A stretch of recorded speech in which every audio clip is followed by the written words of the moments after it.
Hello students, I am Rohit Chawda from Atmiya Institute of Technology and Science for Diploma Studies તરફથી ફરી પાછો આજે હું આપના માટે વિડીયો લાવ્યો છું storage class in C language.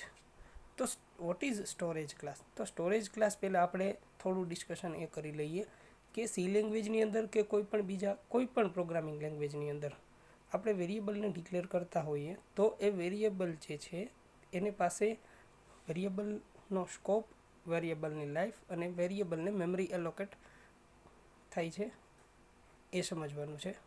એટલે કે કોઈ પણ વેરિયેબલ આપણે ડિક્લેર કરી છીએ, સપોઝ આપણે ડિક્લેર કરી છે ઇન્ટીઝર નંબર નામનો વેરિયેબલ. તો ઇન્ટીઝર નંબર જે છે એ નંબર વેરિયેબલનો એક સ્કોપ છે. સ્કોપ મીન્સ આપણે એક સિમ્પલ સી લેંગ્વેજની અંદર પ્રોગ્રામ કરીએ છીએ, જસ્ટ નંબર ઇનપુટ કરવો છે અને નંબરનું આઉટપુટ જોઈએ છે.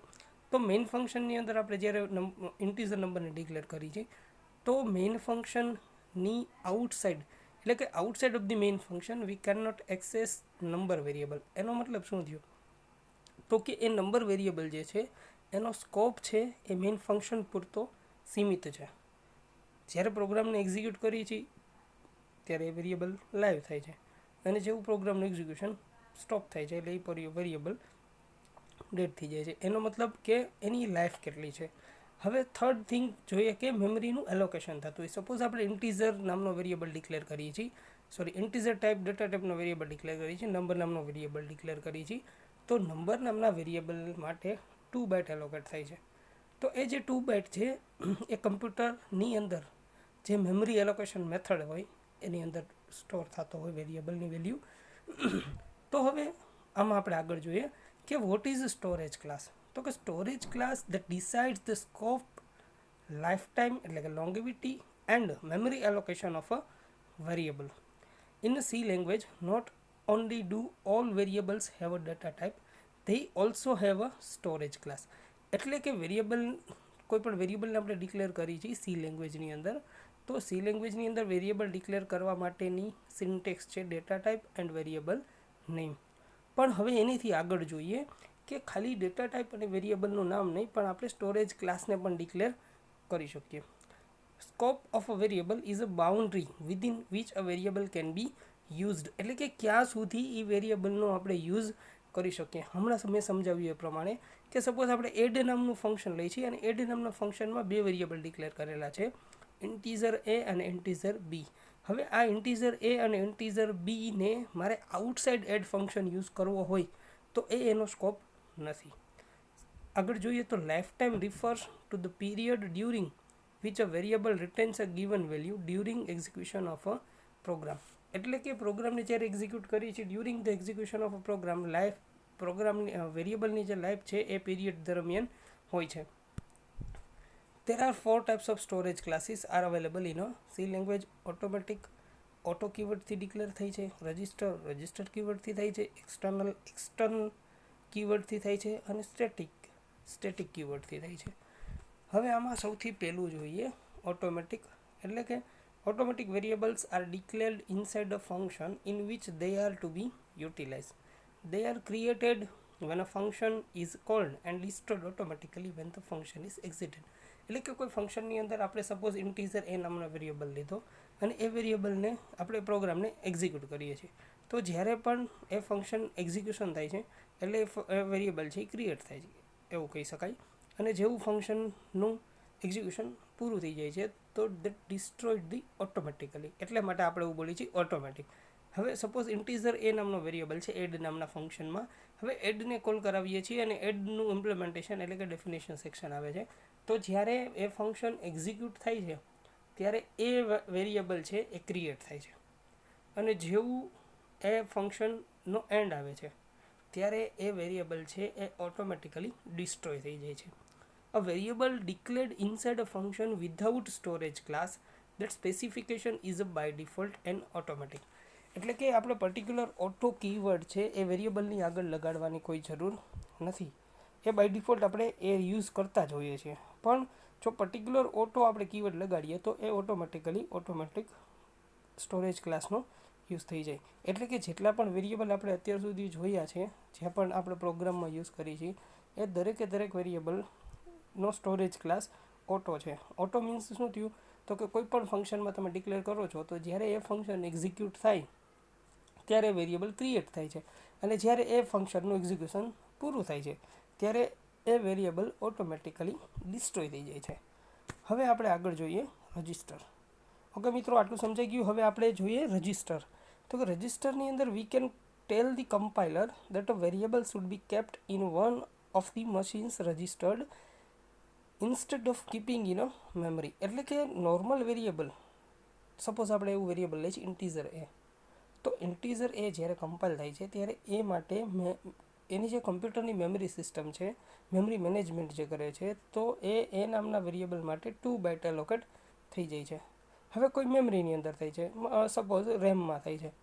પણ હવે જ્યારે પર્ટિક્યુલર આપણે ઇન્ટીઝર એ વેરિયેબલને કમ્પ્યુટરની મેમરી સિસ્ટમમાં નથી સ્ટોર કરાવવું, પણ કોઈ રજિસ્ટરની અંદર સ્ટોર કરાવવું છે, તો રજિસ્ટરની અંદર સ્ટોર કરાવવાથી શું થાય છે તો કે since register access is a much faster than a memory access. એટલે કે કોઈ મેમરીની અંદર જ કોઈ વેરિયેબલ સ્ટોર હોય અને એને આપણે એક્સેસ કરીએ છીએ અને એ વેરિયેબલ કોઈ રજિસ્ટરની અંદર સ્ટોર હોય તો એ વેરિયેબલને એક્સેસ કરીએ છીએ, તો એ રજિસ્ટરની અંદર જે વેલ્યુ સ્ટોર છે કે જે વેરિયેબલ સ્ટોર છે that is much faster than a memory access.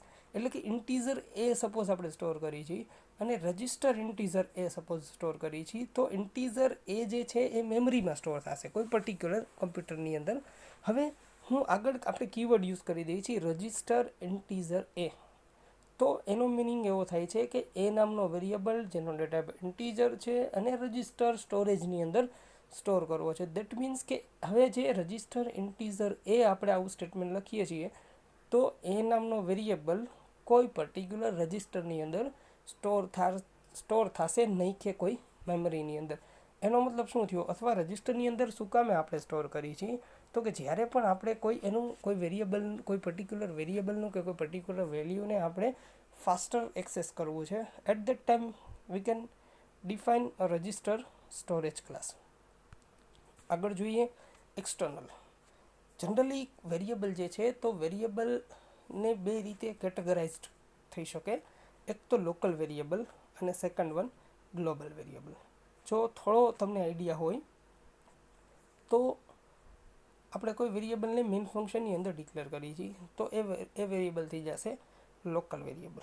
અને કોઈ વેરિયેબલને આપણે આઉટસાઇડ ધી ફંક્શન ડિક્લેર કરીએ છીએ, આઉટસાઇડ ધી ફંક્શન, તો એ વેરિયેબલને કહેવાશે ગ્લોબલ.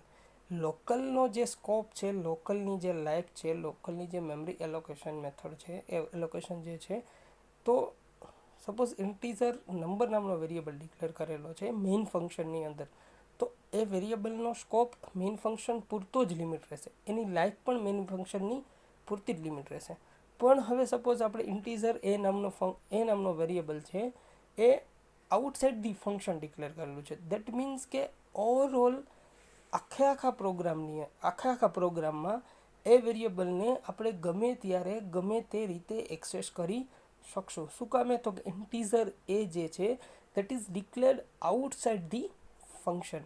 અને સપોઝ ઇન્ટીઝર નંબર નામનો વેરિયેબલ છે એ મેઇન ફંક્શનની અંદર આપણે ડિક્લેર કરેલો છે, તો ઇન્ટીઝર નંબર નામનો વેરિયેબલ છે એ વેરિયેબલને આપણે આઉટસાઇડ મેઇન ફંક્શન એક્સેસ કરી શકશું નહીં. શું કામે? તો કે એ વેરિયેબલ જે છે that is local variable. Local વેરિયેબલનો જે લાઈફ છે, લોકલ વેરિયેબલને જે એક્સેસિંગ છે, લોકલ વેરિયેબલનો જે સ્કોપ છે એ મેઇન ફંક્શનની અંદર જ પૂરો થઈ જાય છે. જ્યારે ગ્લોબલ વેરિયેબલ છે એ વેરિયેબલને ઓવરઓલ આખા પ્રોગ્રામમાં ગમે ત્યારે આપણી રિક્વાયરમેન્ટ પ્રમાણે એનો યુઝ કરી શકીએ છીએ. ચાલો તો આપણે આમાં જોઈએ એક્સટર્નલ સ્ટોરેજ ક્લાસને એક્સટર્ન કીવર્ડની મદદથી આપણે ડિક્લેર કરી શકીએ છીએ. Variable that are both alive and active throughout the entire program are known as external variables. એટલે કે કોઈ variable that are both alive and active throughout the entire program, એટલે આખા પ્રોગ્રામમાં ગમે ત્યાં અલાઇવ છે, ગમે ત્યારે એક્ટિવ છે, ગમે ત્યારે વી કેન એક્સેસ ઇટ, તો એ વેરિયેબલને કહેવાશે external variable. They are also known as a global variable. મિત્રો, આપણે આગળ વાત કરી જ ગયા છીએ કે વેરિયેબલને જો કેટેગરાઇઝ કરવામાં આવે તો there are 2 categories of variable, local variable and global variable. External variables are declared outside the function. અહીંયા એક્ઝામ્પલ આપેલું છે integer number void add function છે. એડ ફંક્શનની બહાર આપણે ડિક્લેર કરેલું છે નંબર. તો નંબર જે છે that is a global variable. આ નંબર વેરિયેબલને આપણે ગમે ત્યાં એક્સેસ કરી શકશું. હવે લાસ્ટ વન જોઈ લઈએ, સ્ટેટિક. તો સ્ટેટિક સ્ટોરેજ ક્લાસ જે છે એ સ્ટેટિક સ્ટોરેજ ક્લાસને આપણે સ્ટેટિક કીવર્ડની મદદથી ડિક્લેર કરી શકીએ છીએ. As the name suggest the value of a static variable persist until the end of the program. એટલે કે એની વેલ્યુ જે છે એ પરસિસ્ટ થશે until end of the program. A variable can be declared static using the keyword static. અહીંયા મિત્રો એક્ઝામ્પલ આપેલું છે સ્ટેટિક ઇન્ટીજર એક્સ. તો ટોટલ કોઈ વેરિયેબલની 4 સ્ટોરેજ ક્લાસ છે: ઓટોમેટિક, એક્સટર્ન, રજિસ્ટર અને static. Thank you. I M Rohit Chavda from Atmi Institute of Technology and Science.